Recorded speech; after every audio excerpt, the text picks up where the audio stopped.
Good morning sa inyo lahat.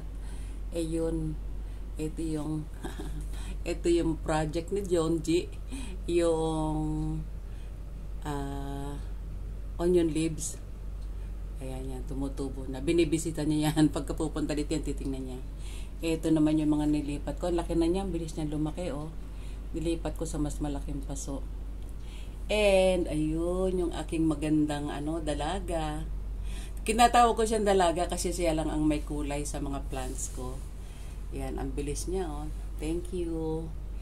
And, ayun, nabubuhay na yung aking rubber tree.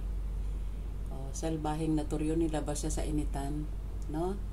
And of course, teka, ito yung souvenir na cup kasi, na wedding, nung-attend kami ng wedding ng kasama ni Che. Ayan, souvenir nila sa amin. And, ito, actually, ito yung aking initan ng tubig. Maganda siya. Kaya lang, nauntog. Ayan o, nag-crack. Ayoko siya ngayon itapon kasi yung aking Goto Cola, ililipat ko dyan. Kasi yung Goto Cola, pagka makikita mo yung ugat na maputi, mas nakakatuwa. Ngayon kasi habang binubuhay ko, nilagay ko muna sa lupa. No? Sa garden soil muna. Pag nabuhay na siya, tanggalin ko na sa lupa. Ililipat ko na dito with the ugat. Ayan. Ito yung aking mga halaman. Ano bang tawag dyan? Photos? I don't know. Hindi ko alam kung anong tawag dyan. Sabi nila money plants daw. Actually, anak ito, anak na lang ito nung aming halaman ni husband.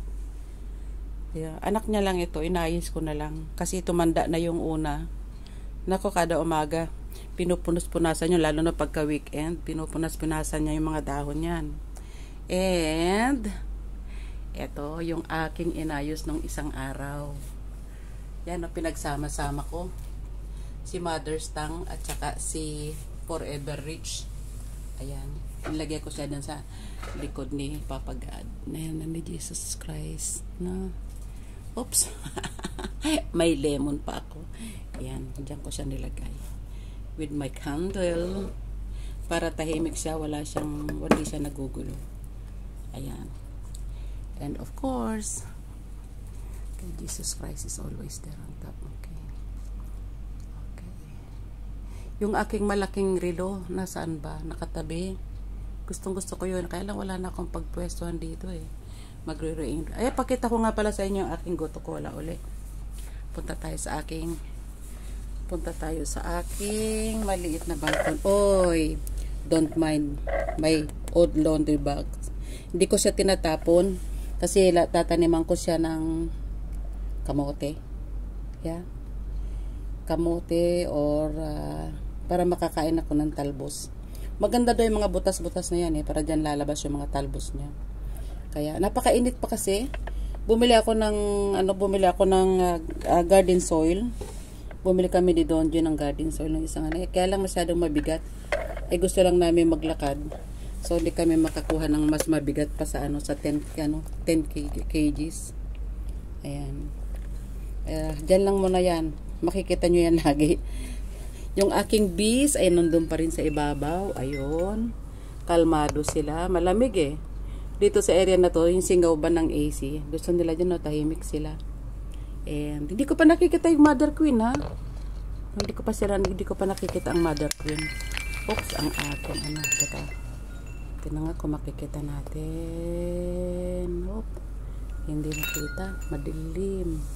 Anyway, pakita ko sa inyo yung aking Goto Cola. Ayan. Yung mga jar ko po na naglagay ako ng mga Goto Cola na bagong tanim dyan sa jar, mga garapon. Hindi kinaya sa sobrang init. Namamatay, kaya hinayaan ko na lang siya dyan. Pero yung mga nasa paso, ayun yung mga nasa paso ko buhay. Ayun na, may ugat na. Ililipat ko siya sa mga jar later. Pinapatubo ko lang. Kinikilala ko lang sila. No? Kinikilala ko lang muna sila kung paano silang lalaki.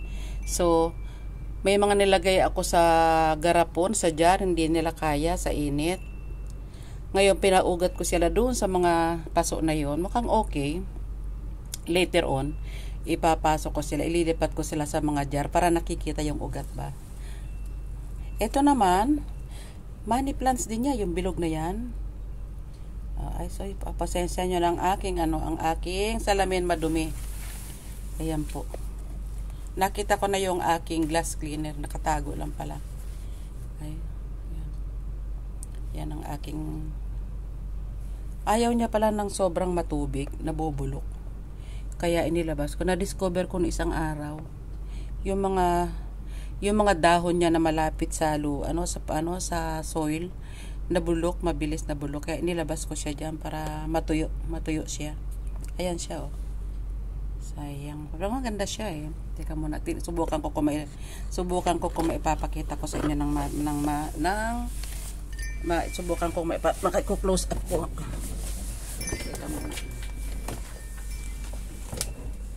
Actually, itong room ko maliit. Ako nag-iiyak na si Casper. Maliit itong room ko. Kaya lang, ang nagustuhan ko lang dito kasi of course mura. Malaking bagay din yung makatipid ako ng konti, Tapos may balcony siya, maliit na terrace. At saka halos lang kami sa bahay. 4 lang kami. Paglimpan-lima si Donji pag pumupunta. Pero ang the best nito, si Casper, kasi yung kapitbahay namin meron 2 pusang malaki. Bali 3. Yung isang room meron ding isang pusa. At yung pang-4 si Casper. Tignan ko lang kung mabubuksan ko, kung may lalapit ko sa inyo ang aking goto cola. Ay, ang aking jade. Actually, hindi siya jade, eh. Money plants kung tawagin, eh. Teka muna, Yan. Tinan nyo yung litter box ni Casper. Hindi ko siya dati dyan siya kasi malamig. Ngayon mainit. Tinayaan namin siya. Gumawa kami ng palibago. Yan namang nasa basket na yan. Yan ang aking mga fishing stuff. Upuan, mga pangkalaykay, kung ano-ano. Naging hobby ko kasing mga laykay sa dagat. Nakakatuwa. Ito, binubuksan ko na po ang aking, maingay siya ang aking, ano ang tawag dyan? Dream catcher. 2 yung dream catcher ko. Ay, tinan, pakita ko kung sana wag makapasok dito.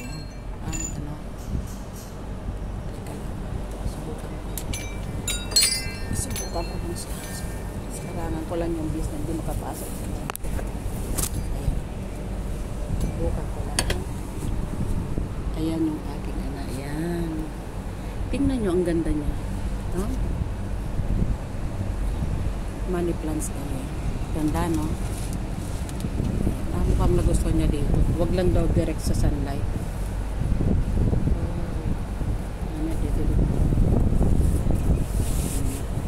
Dito. Para walang madaan. Binuksan ko yung aking pero ayan. Ganyan yung ganda, no? Pag yan napalaki ko siya, napataas ko. Ang gandang tinan, yung parang Christmas tree. Pag napataas ko siya na parang Christmas tree, tapos bilog na ganyan, ang gandang tingnan. Yung akin namang mga goto cola, tingnan mo. Masaya sila. Pero kailangan na. Malakas sila sa tubig, Ayun ang kanilang mother. Doon ako kumuha ng pampatid. Baka malapit-lapit lang.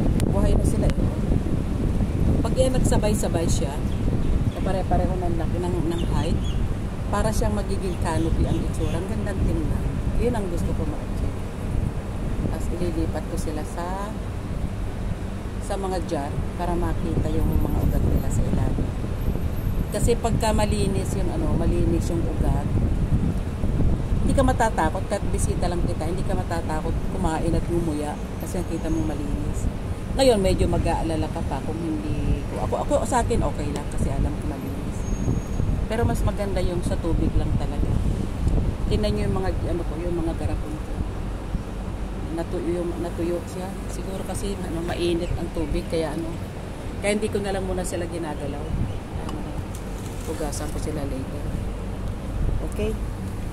That's all for now, folks. Yan ko lang, share ko lang sa inyo. Bye-bye!